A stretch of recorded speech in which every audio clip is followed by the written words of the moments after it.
Hi, I'm Emily. Welcome to episode 7 of Holding the Sticks, a hockey themed fiber arts podcast.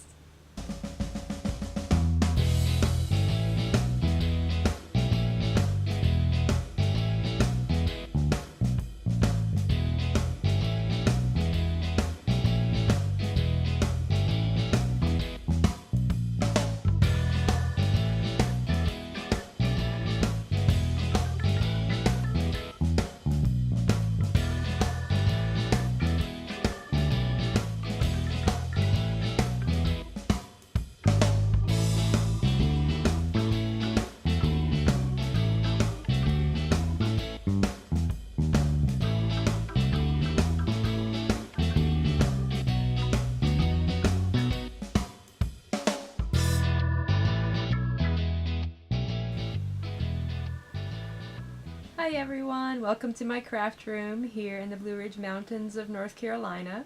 Good to be here today. It is Monday, January the 21st, 2013, Martin Luther King Jr. Day. My name is Emily, and you can find me on Ravelry as Shanti Dragon, or on Plurk and Twitter as Emily3022. So I've been a little bit behind on watching podcasts, and I've not been on Ravelry as much this week. It's been a little bit busy, and sometimes life gets crazy and you just can't be on the internet as much as maybe you would like to be. So if you have sent me messages or replied to threads on the Ravelry group and I haven't responded to them, just give me a little bit of time and I will definitely get to that soon. I apologize for that. The reason I say I'm behind on watching my podcasts is that I know that people are mentioning me now in their podcasts. So I like to thank people when they do that, but if you have mentioned me and I don't thank you, it's not because I'm not thankful, it's just because I've either missed the episode or I'm behind on the podcast. And if you would like for me to mention your podcast here on Holding the Sticks, when you've mentioned me, just let me know. Drop me a line and I would be happy to mention your podcast. And of course, if I haven't watched your podcast before, I'd like to check it out. So I know that two podcasters who mentioned me in the last week are Sock Bunny. She has the Sock Bunny Knit and Fit podcast, and that's a lot of fun. She actually was mentioning my journey to see the elves, and I'll talk more about that in the fitness section in the training room. And I know that Fifikins of the Down Under Yarn podcast mentioned me as well, so thank you, Fifikins. That's Fiona. And like I said, she hosts a podcast called A Down Under Yarn. That is A Down Under Yarn. And it's very good. I really enjoy it. So check that one out for sure. And of course, everyone knows that I love Sock Bunny's podcast. So check that one out too if you haven't already. As far as administrative things go, I have submitted the podcast once again to iTunes. I've been told by other people that I don't have to have a pro account. I figured I would try submitting it one more time to iTunes, and then I would try to contact Blip.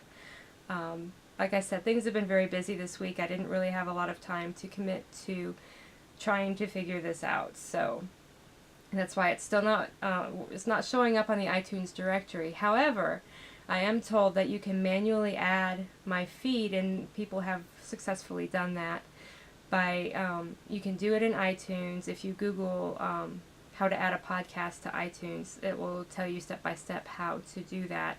I'll try and find a website that walks you through that and post it or link it in my show notes.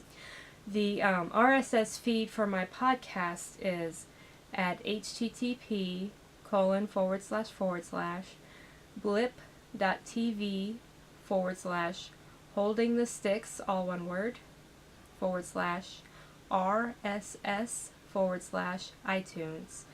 And of course, I will put that on the screen here so you can see what I just said.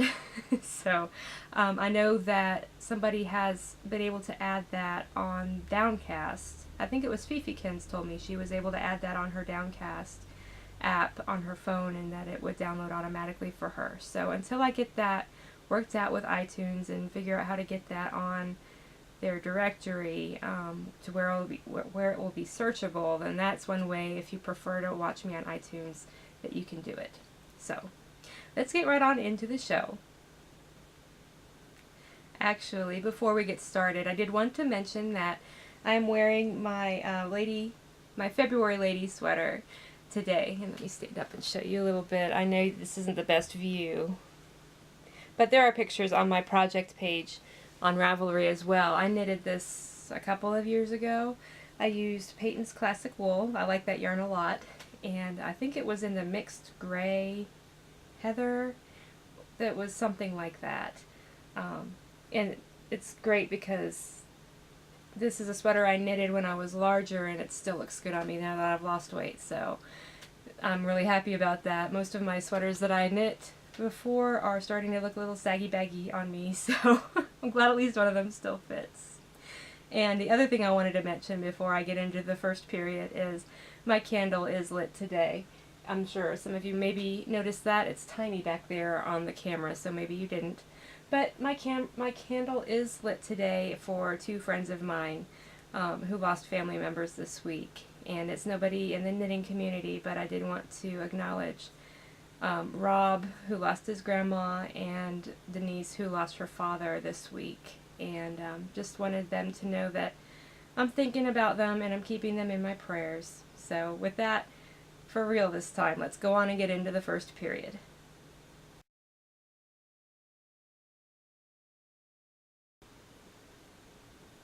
Okay, time for the first period in the zone. I will start with a project that y'all have seen before, and this is the Mork sweater by Julia Farwell Clay. It will look like this when it's finished.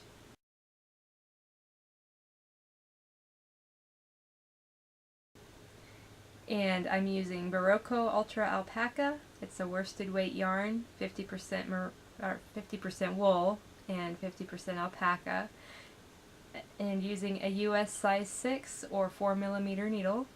And here's what I have so far. I know it doesn't look much different than last week. I had a little adventure with this with this sweater this week. I was going along at a great clip, and I had gotten up into the next little area of cables. We start with the 3 across, and then there's 2 across up here. I was working on those 2 across cables and realized I had forgot to start the underarm decreases. So I had to rip back 21 rows of cabling. I just couldn't, I'm sure there was no way to fix that other than ripping it back. So I went ahead and ripped it back 21 rows and started up again. So this is still the back of Mork, and I am still really enjoying it. Even though I did have to rip it back, the yarn is just a pleasure to work with. So I'm just really trying to take my time with this project and enjoy the process. So it wasn't a horrible tragedy or anything, but I will admit it almost got put in the penalty box for a while. But I decided I would just soldier on and keep going. So there is Mork. I put the Beekeeper's Quilt and the Knit Sampler Afghan on the bench this week. I have been having a little bit of pain in my hands and wrists and elbows, and that's a common thing to happen for a massage therapist. So when that does happen, I have to be very careful about the projects I knit, and I have to usually cut back on the amount I'm knitting. So the Beekeeper's Quilt is what I bring to work with me, and I work on it when I have downtime at work. But since I've been having that discomfort, I have not worked on anything at work. The Knit Sampler Afghan is just put aside until February because I'm doing 2 squares each month on that one. So I did cast on something new this week, and that is my hockey knitting, because as you know, the NHL season started on Saturday night, and I needed something very simple that I didn't have to look at to knit on while I watch hockey. So I started a hot water bottle cover for my husband's hot water bottle. I already have one on my hot water bottle. And this is the Max Hot Water Bottle Cover by Linda Johnson. I'm not going to put a picture in because it's pretty easy to tell what this is going to look like when it's done. But here's how it looks so far. Hold it back here. Having a little trouble with lighting today. It's there's still some snow on the ground, so it's reflecting that sunlight really bright. Bring it a little closer. This is the yarn that I won from Silly Fru in her Hats for Grammy drive. So it is Drops Silky Alpaca. I'm using a US size 7 4.5 millimeter needle. And I know what y'all are thinking, why on earth would you use such fancy yarn on something like a hot water bottle cozy? Well, this yarn is wonderful. It is soft and smushy and just wonderful. My husband has very sensitive skin, and if there's anything in a garment or anything that's touching his skin that has any amount of prickle or unpleasantness to it, then he's not going to use it. So that's why I decided to use this for the hot water bottle cozy. And I hope that, Wendy, you're not offended that I'm using this yarn for something like that. But it really is a compliment because I'm just glad to find a yarn that's not acrylic, so it's easier on my hands to knit, that I can use to make this for him. So I gave him the hot water bottle cozy for Christmas, or the hot water bottle for Christmas. So he's really liked it. We use these, if y'all don't have a hot water bottle, I highly recommend you get one. We put these at the foot of our bed when we go to bed at night, and that way our feet stay warm. And they're usually still warm when we wake up the next morning. You just put hot tap water in it. You don't boil it or anything. And it's almost just like curling up with a person because it's just that warm. It's not hot. It's not going to burn you, but it's just warm. Love it. It's also good for aches and pains, especially for us ladies who have certain monthly aches and pains. So, really good. Get a hot water bottle if you don't have one. Okay, there's that. I had some Spinorama this week, nothing exciting, just another skein finished of the Knit Picks Wool of the Andes Roving in the Merlot colorway. Here we go. Ta-da! I'm getting so close to the end of this spinning project. I'm really excited. I've got 3 more skeins to go. This is a 3-ply. It's a true 3-ply that I'm doing. And I've got around 180 yards here, somewhere between a DK and a worsted. It's really hard to tell until you've washed it and thwacked it. I have a feeling this is going to bloom out really nicely to a worsted weight. So, there's that. And I even have a She Shoots, She Scores this week. And if you'll hang on just a minute, I'll go and get it. I'm back. I almost forgot. This had to be in the dryer for a little bit, so I had to go grab it. My She Shoots, She Scores, my finished object, is the Easy Beanie by Tatiana Gunther. And I used Lorna's Laces Sportmate in the Desert Flower colorway. Love, love, love that yarn. It has that Outlast in it, and that reacts to your body temperature. So if you're cold, it'll help you be warmer, but if you're warm, it'll help you be cooler. So I have some socks made with, not the Sportmate, but the fingering weight version of it, and I love them. So that's good. Let me show you the hat here. Used the US size 2, 2.75 millimeter on the ribbing here. And I used a size US 4 or 3.5 millimeter on the body of the hat.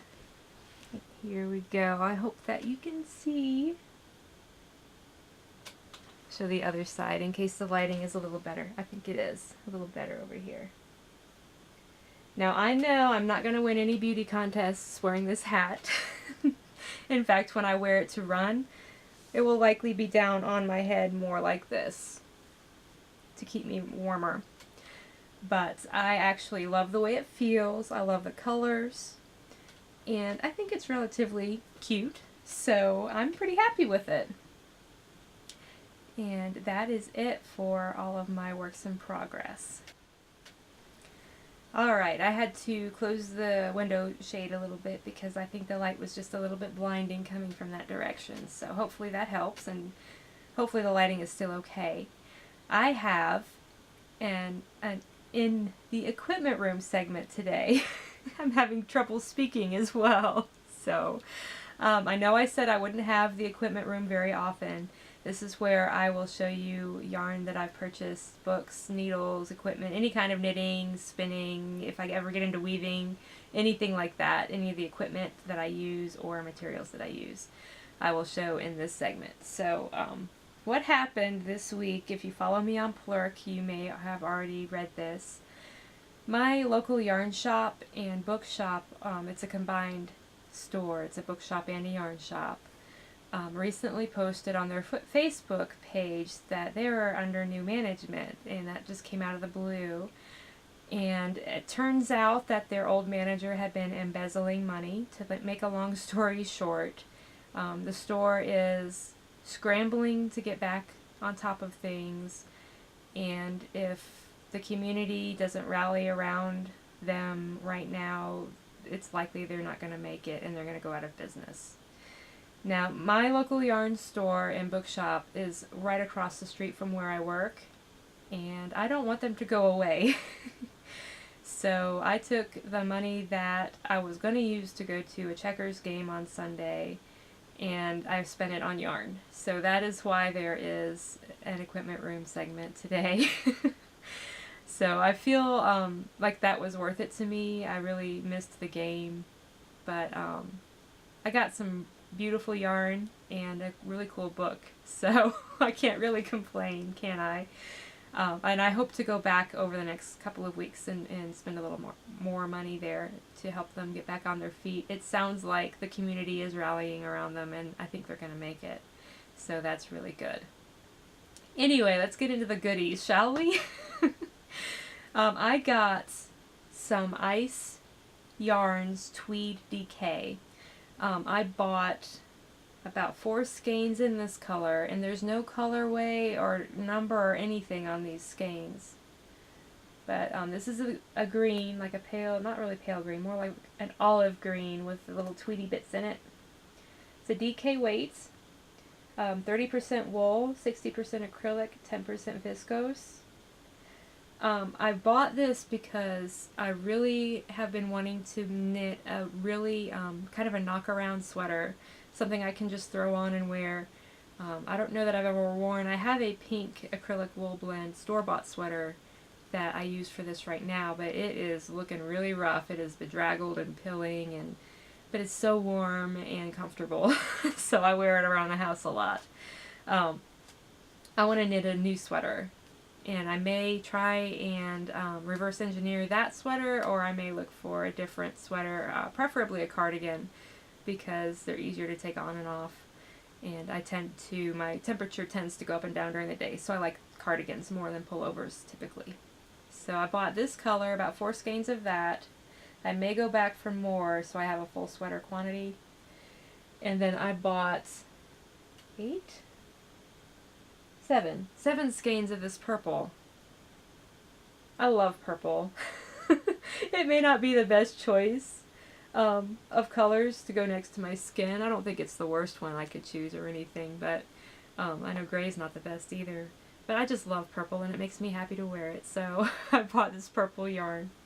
So either I'm going to get more of the green, or I'm going to do like a color work with these two together. So that'll be fun.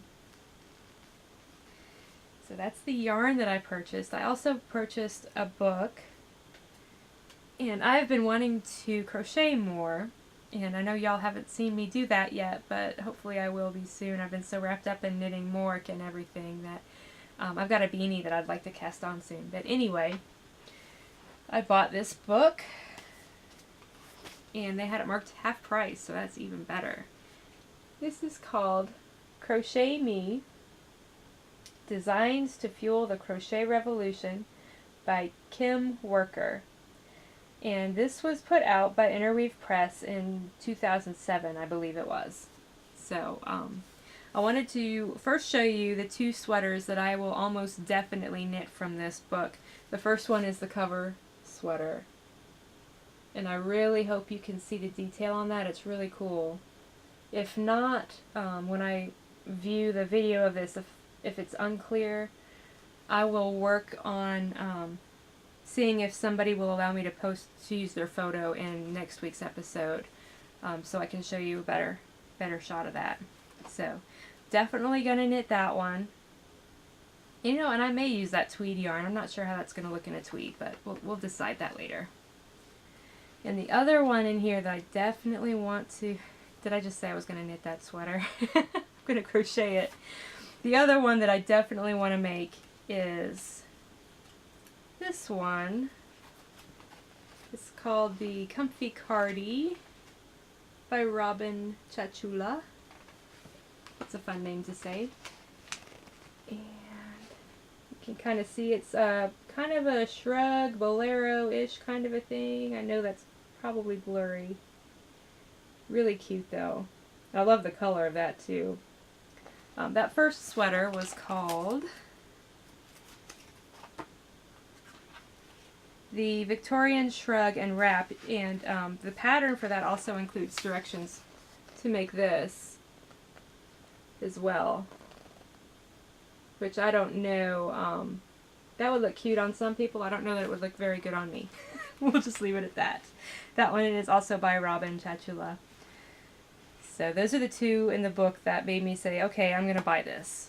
There are several others that I really like a lot. There's this felted bag. And I've never done a felting project, so that would be fun to do. It's like a messenger bag. And there is, I thought this was really interesting. And I may crochet this as well. I'm not sure about that color block on the front of it. Right there. That's pretty cool. It's called I'm a Convert. So that's interesting. I already have 2 colors of yarn. I could do that one. I think it's in a different weight though. Oh, the other thing I really like about this book is it has the yarn. It says what yarn they used for the pattern or the picture in the book. So for example, that sweater was done with Rowan Cash Soft DK. Actually, I could use the yarn I bought for this, depending on gauge, of course. And then they have substitution listed. So I know a lot of books, you read it and it just says Rowan Cash Soft DK, however many skeins. And then you have to look up the Rowan yarn, figure out how many yards are in each skein, and calculate that out, and then figure out how many skeins of this other yarn that you would have to buy. Well, in this book it gives you the yardage under the substitution subtitle, and it just says DK weight, light number 3, stretchy yarn. So I think that's really cool. So it tells you how many yards, the weight of yarn, and also kind of the consistency of the yarn. Like this one says stretchy. I thought that was really great. I wish that all books would do that. And let's see what else we have here. Nope, that's the one I would definitely want to make. And I thought this was cute too. This is called 5 O'Clock Tank by Megan Granholm. My husband didn't like this one much. He said, it's kind of weird. But I think it's cute. So I may do that. I believe that at least the top of that is done with Tunisian crochet, which is pretty cool. I've done that before, but it's been years and years. I'll have to relearn it if I do that one. So that's just a few of the patterns in this book. I think there are 18 of them in here. There's some jewelry, a scarf. There's some like fishnet stockings. That's kind of funny to me. I don't know why. Just some fun stuff in here. So there's a market bag. But that is Crochet Me, Designs to Fuel the Crochet Revolution by Kim Worker. So if you crochet, I cannot speak to the way these patterns are written because obviously I haven't crocheted any of them yet, but I really like the patterns and the layout in this book. So there you go. That's it for the first period. Let's get on into the second.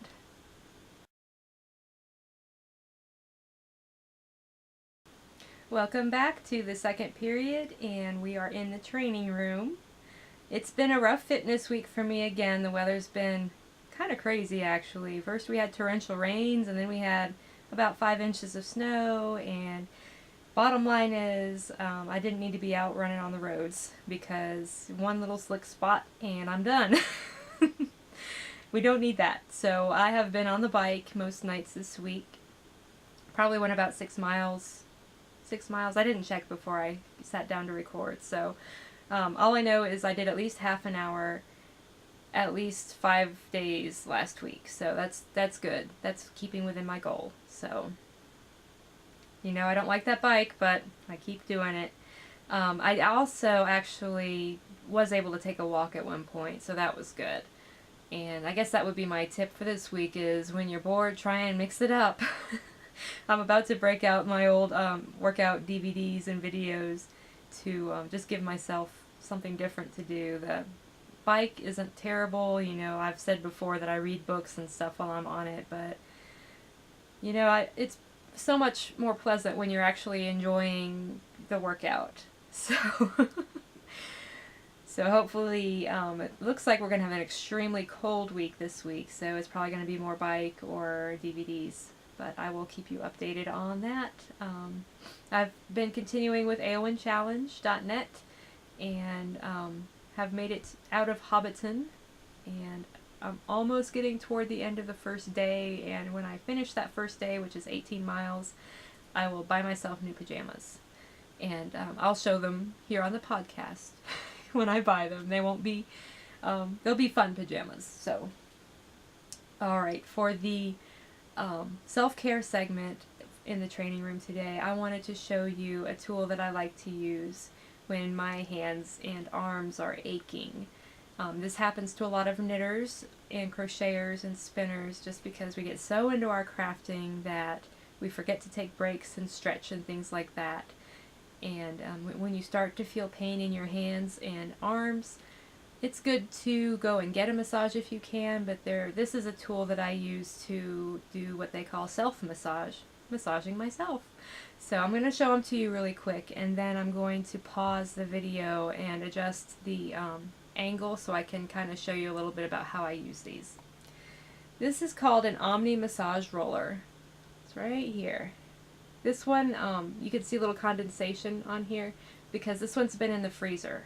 That's what I love about these, is that you can keep them in the freezer and use them cold, and they keep their coldness for a few minutes, like 10 or 15 I think. So this is a large one that I keep in my freezer, and this is a smaller one, and I will show you a little bit about how I use these. Now, I don't want to get too deep into the anatomy of the arm and hand, but just to give you an idea, the muscles that move your fingers are actually located in your forearm. So when you're doing a lot of finger movement, you're using the muscles. There's a few here, and they're mostly all right in this meaty area of your forearm. So if I show you my arm,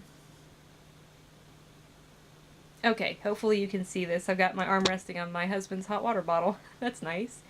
But as I was saying, this is the little crease where your arm bends. You're going to have tension and sometimes pain right in this area from a lot of thumb movement. And then up around the elbows, that's from, you can call it tennis elbow or golfer's elbow. One is on the inside, one is on the outside. I can't recall at the moment which is which. But what you want to do with these massage rollers, and I love the cold one, like I said, you want to take this and just do long rolls up and down. You want to stay off the bone. Like if you feel it on your bone, that's not where you want it to be. I really hope you can see here because I can't see very well with my little mirror set up. But you want to roll up and down, avoiding the bony areas like that. And this shouldn't hurt. You don't want to press down. You don't want to give yourself bruises or anything like that. You can do this with a tennis ball too. This is just, it kind of rolls in its case, so it's a little bit easier to handle. I also I like racket balls better than tennis balls just because of their shape and size. There, and then I'll actually roll up and down here as well. There's all kinds of little muscles in here. And then if you're having that elbow pain that I was describing earlier, you want to get right, see there's the crease of your elbow again. And I've got this little bump of muscle right here. You want to get right in there. And we call this friction. You want to just do little tiny circles. Sorry, I'm wiggling the camera, I know. But I'll just show you without wiggling, hopefully. You want to do little circles here on your arm, on that area. Again, avoid the bony areas. You don't want to massage your bones. It's not going to do you any good. Right in there. If I don't have the roller, then I'll actually use my hand and just kind of grab it and squeeze like that. So things like that. Now this little one right here. So I use this little one to get under the smaller surfaces of my hand, and again, just little circles in here. If it hurts, don't do it.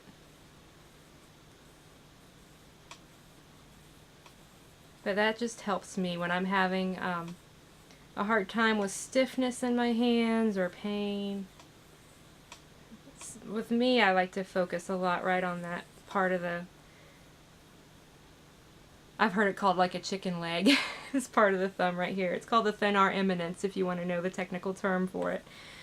But I spend a lot of time doing that.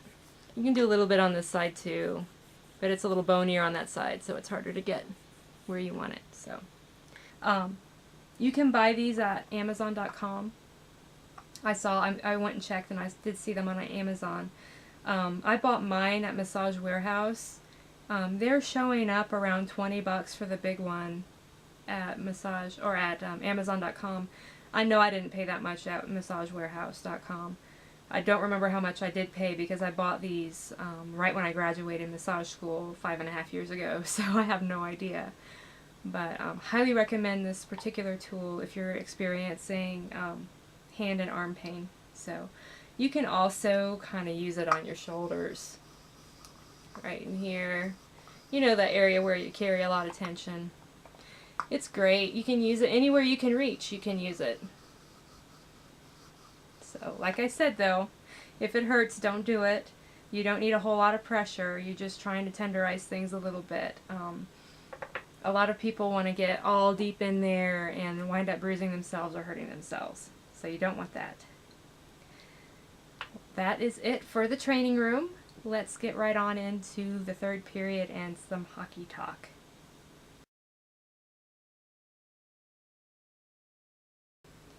Okay, hopefully my camera's not off kilter. I think I got it all fixed up again. It is time for the third period and a little bit of hockey talk. As you all know, the NHL season started on Saturday night, and we'll talk about that in just a minute. But first, I wanted to brag on my Checkers a little bit. My Checkers are on a tear. They are winning games left and right. They lost one on last Thursday. They lost one, but other than that, it's been just a winning streak.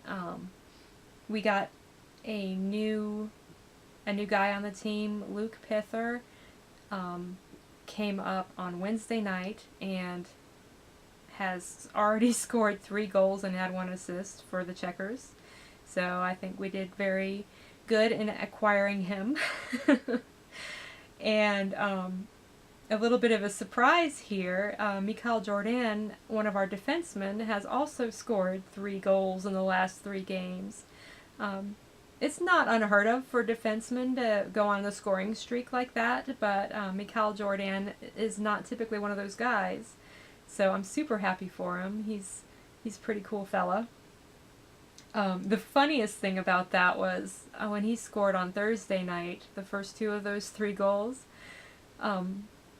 There's a big joke because, as some of you may know, Michael Jordan, the big basketball star from days of yore, owns the Charlotte Bobcats. and the Charlotte Checkers share an arena with the Bobcats. So Michael Jordan was actually watching the game when Mikal Jordan scored those first 2 goals. So apparently every time Mikal Jordan would score a goal, Michael Jordan would pump his arms up and down like he had just scored. So that's, of course, I wasn't watching, I was listening, but that's what Jason Shia, the broadcaster for the Checkers, was saying. I thought that was pretty funny. Anyway, I'm super proud of the Checkers, and sad I didn't get to go to the game Sunday, but y'all know why that happened. I had to spend that money elsewhere, or chose to spend that money elsewhere. As far as the NHL goes and my Hurricanes, suffice it to say that I don't really want to talk about it. Oh, the Hurricanes lost to the Florida Panthers. Oh, I can't remember the score. I think I have blocked it from my memory. It was 6-1, I believe. The only team that did worse on opening night was the Detroit Red Wings, who lost 6-0 against the St. Louis Blues. So, yeah. My thoughts on that is, alright guys, now that you've got that out of your system, let's get out there and play some hockey. There was at least one good thing in the Hurricanes game, and that is that Zach Dalpe, who I spoke about in the last episode, I was upset, remember, that he didn't get called up to training camp. He did get called up later in the week. He was on the opening night roster for the Hurricanes, and by all reports, I thought he played wonderfully too, but by all reports from people who are more in the know, he played a really good game, even though we lost so terribly to the Florida Panthers. So I'm really stoked for him. I'm really happy for him, and I hope that that continues, and I would love to see him score a bunch of goals. They play again on Tuesday night, and I plan on watching that on television, so yay hockey!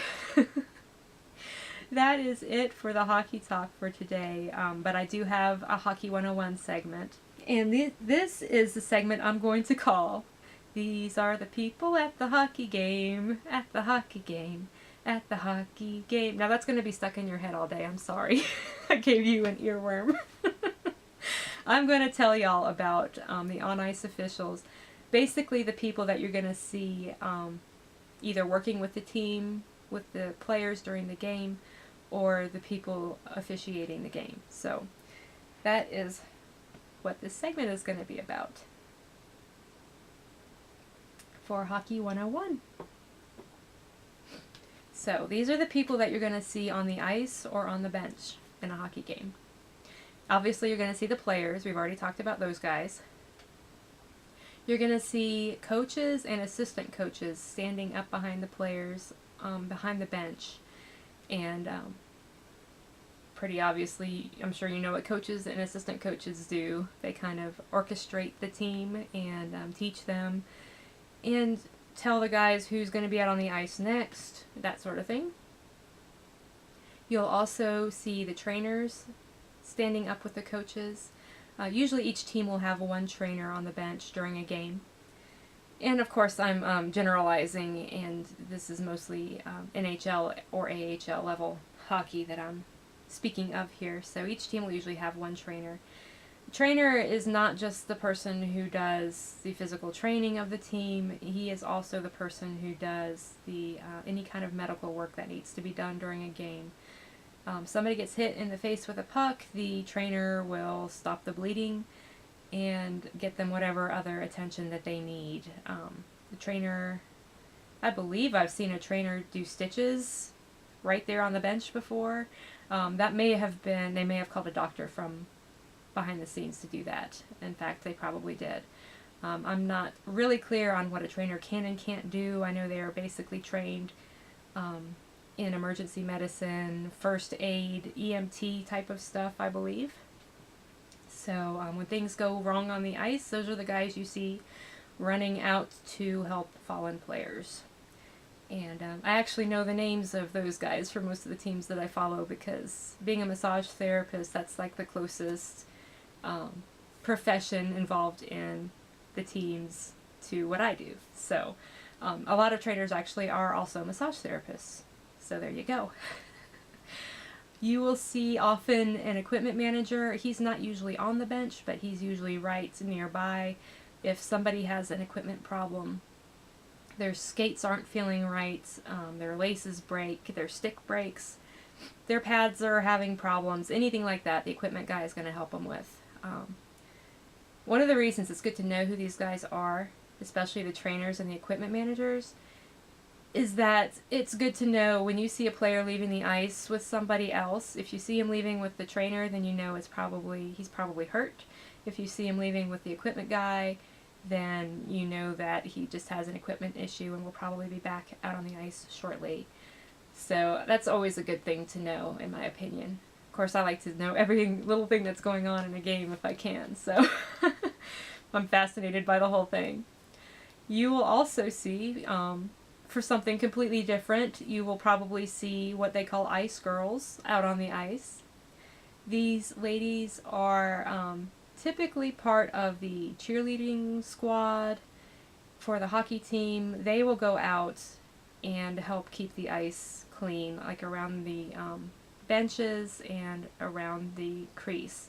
If you remember, the crease is that area right in front of the goal. So they're usually scantily clad. I like the Milwaukee Admirals. I've heard that they, instead of having ice girls, they have a skeleton crew, and it's just a bunch of people wearing Milwaukee Admirals jerseys, and they come out and do the work instead of these scantily clad girls. So hockey teams do have cheerleaders. They are typically not on the ice they're never on the ice during play, but they're usually stationed like in the corners behind the glass, and they'll dance and stuff like that. The Charlotte Checkers have a squad called the Checkmates, and they will come out between periods and do a little dance on the ice. I'm assuming they must wear spikes on their shoes or something so they don't fall, but it makes me giggle. I don't know. It's kind of a strange phenomenon to me that these girls are there, but anyway, it seems so incongruous with the rest of hockey. You'll see the ice crew out there. They're the guy driving the Zamboni, the ice resurfacing equipment. So he's a member of the ice crew. If anything goes wrong, if there's like a big chip in the ice and they need to fix it, the ice crew will come out and do that. And also the maintenance guys, if a pane of glass falls during a game, or problem we've had in Charlotte, if the door for the bench won't open for whatever reason, the maintenance crew will come out and do that. So those are all kind of the random people you'll see during a hockey game. Okay, on to the on-ice officials. The misconception is that all the guys out on the ice wearing the black and white stripes are referees, but actually there are two sorts of on-ice officials who wear the black and white stripes. There are referees. There are typically two of these in an NHL game or an AHL game.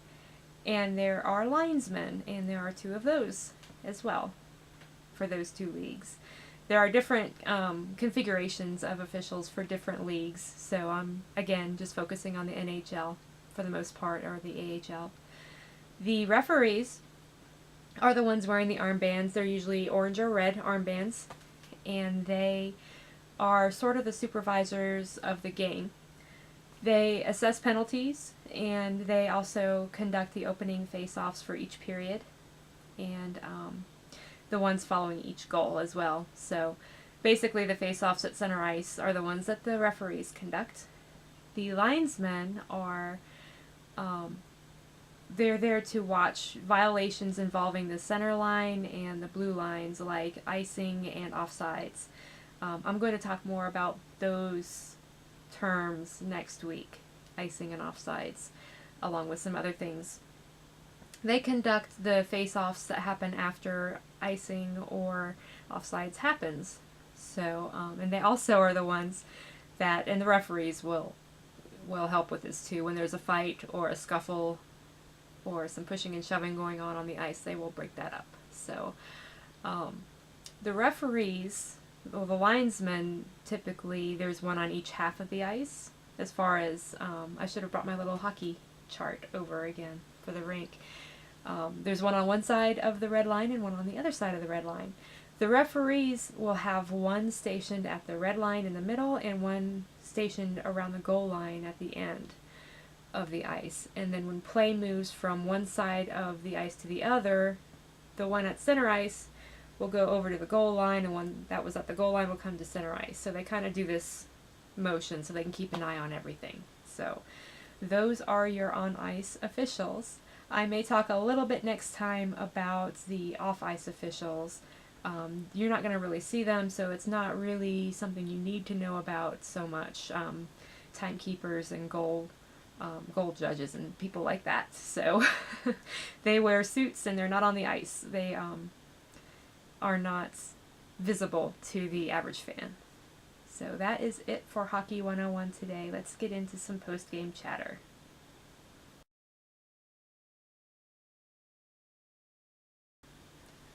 Alright, post-game chatter today. Figured I'd tell you a little bit more about the weather. It seems to be a theme with me. It was very strange weather last week. We had, like I said, torrential rains. When I was recording last Monday, we were having torrential rains. We had a lot of flooding. Our basement flooded a little bit, but that's nothing out of the ordinary for us. We're used to dealing with that. We had problems with the roads and things like that, water over the roads. And then that morphed into, later in the week, we got about 5 inches of snow, which came down really fast and heavy. Here is a little video of the beginning of that snowstorm.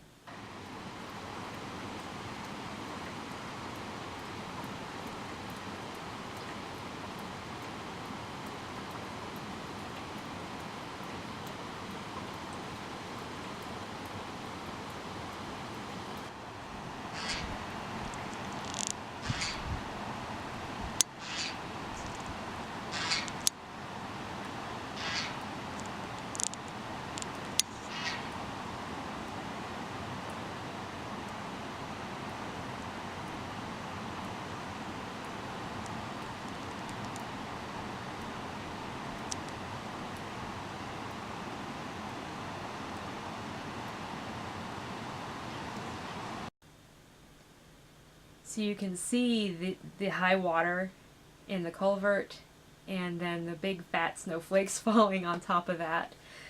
We really worried that the roads would just be impassable after that. I was hoping I'd have a snow day on Friday, but that didn't happen. It's always kind of a mixed blessing, like, oh, I wish I could stay at home, but I'm glad I'm working because when I don't work, I don't get paid. So, you know, kind of that sort of thing. So, really enjoyed the snow. I love it. Love it when it snows. I wish we would get a really good, 6 inches, 1.5 feet. Somewhere between that would be excellent. Because I just love watching it fall. There were a lot of power outages, but we were spared from that, fortunately. Very happy for that. I typically can put up with just about anything as long as the power stays on. So, the other thing that happened last week, just in my general personal life, is we went to the dentist on Wednesday, and I have very good teeth. I've only had 4 cavities like my whole life, and it had been about 3 years since my last x-rays. The hygienist did my cleanings every 6 months, but I never, we didn't get x-rays for a while just because of the cost. Well, they did x-rays this time, and they found 3 cavities. And so that's always a bummer when you find out something like that. I do have insurance, but I'm going to have to wait and see what they're going to pay and what I'm going to have to pay, and then, act accordingly. So it's just the way life goes, I guess. It's worth it to have a healthy mouth full of teeth. That is for definitely sure. So other than that, I've kind of gotten into, I don't know if it's post-holiday slump or what, but I just kind of want to hibernate these days. I've been trying to fight a lot against mindless eating. I don't know if any of you struggle with that.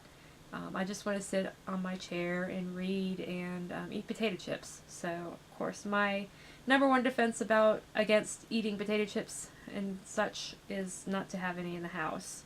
So, somehow sitting on the couch reading and eating carrot sticks just doesn't have the same comfort ring to it.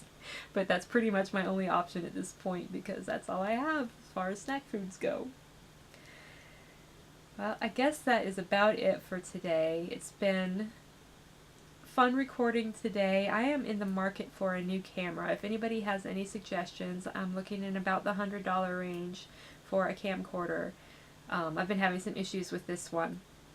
Let me know if you have any suggestions. I'd love to hear them. I will continue to work on the iTunes issue and hopefully get that resolved soon. But other than that, until next time, may all of your fiber arts projects and your favorite hockey teams stay out of the penalty box. Bye-bye.